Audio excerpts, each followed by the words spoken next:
الدكتور الحبيب طارق الحبيب في تصريح في تصريح جديد. خلنا نشوف الدكتور وش قال هالمرة. الحين يا دكتور أنت ما شاء الله 31 سنة في العيادات، لكن ما يضيق صدرك مثلا من كثر ما تسمع من الناس والى آخره؟ لا، أنا والله لو اثنين اليوم يفضفضوا لي ضاق صدري أسبوع يا دكتور. لا بقول القصة. الإنسان يتمنى أن يموت وهو ساجد. نعم. الله يبلاني بها، وأسأل الله أن يحقق أمنيتي أن أموت وأنا أشوف مريض أعالجه بالمجان، لأن الإسلام يقوم على العبادة المتعدية إلى العبادة اللازمة. يعني أنت تقول أنت تتمنى أنك ما تموت ساجد؟ لا، لأن العبادة لازمة فردية، أبي العبادة المتعدية.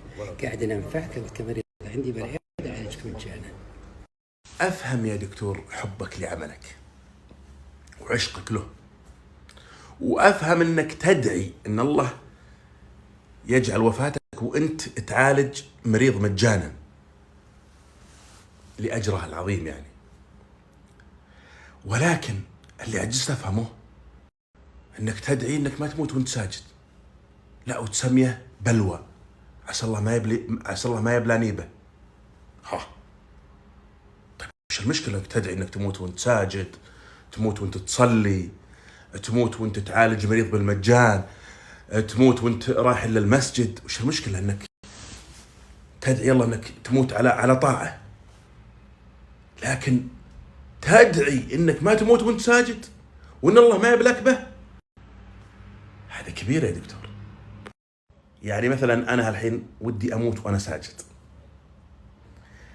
ادعي ان الله يموتن وانا ساجد، بس ما اقول يا ربي لا تموتن وانا رايح للمسجد، يا ربي لا تموتن وانا صايم، يا رب استغفر الله واتوب اليه.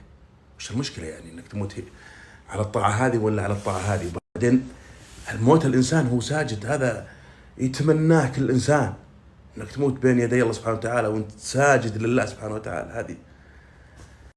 لكن حبي اني اموت بشكل معين او بطاعه معينه ما يخليني ادعي ان الله يحرمن هالفضل هذا وخليه بلوى. هذه الكارثه يعني، خليه بلوى، الله لا يبلاني. انا والله حطيت التصريح كامل، يعني قلت يمكن في شيء ما فهمناه وفي شيء ناقص، في شيء ما وضحته، لكن هذا كلامك كامل. انا عندي سؤال يا دكتور واقتراح. السؤال: انت تشوف انه صعب انك تعالج مريض مجانا لدرجة انك تقول يا رب انه وفاتي تكون وانا اعالج مريض مجانا؟ تشوف انه صعبة؟ الاقتراح طال عمرك، ليش ما يكون لك مبادرة الان، اترك انك مت الان، مبادرة بآلية معينة لفئة مستهدفة تختارها انت، ويكون علاجهم عندك طول العمر مجانا. يمكن ان الله سبحانه وتعالى يقبل منك هالعمل ويجعل وفاتك مثل ما تتمنى. فكر به يا دكتور. ما انت معالج يا دكتور كل المرضى اللي يجونك بالمجان، هذه ما غير مقبولة اصلا، ولا في احد عاقل يطالب بهالشيء هذا. ولكن لو تختار فئة مثلا ايتام، ارامل، ناس محتاجين، ناس ظروفهم حيل يعني، يكون علاجهم عندك طول العمر مجانا،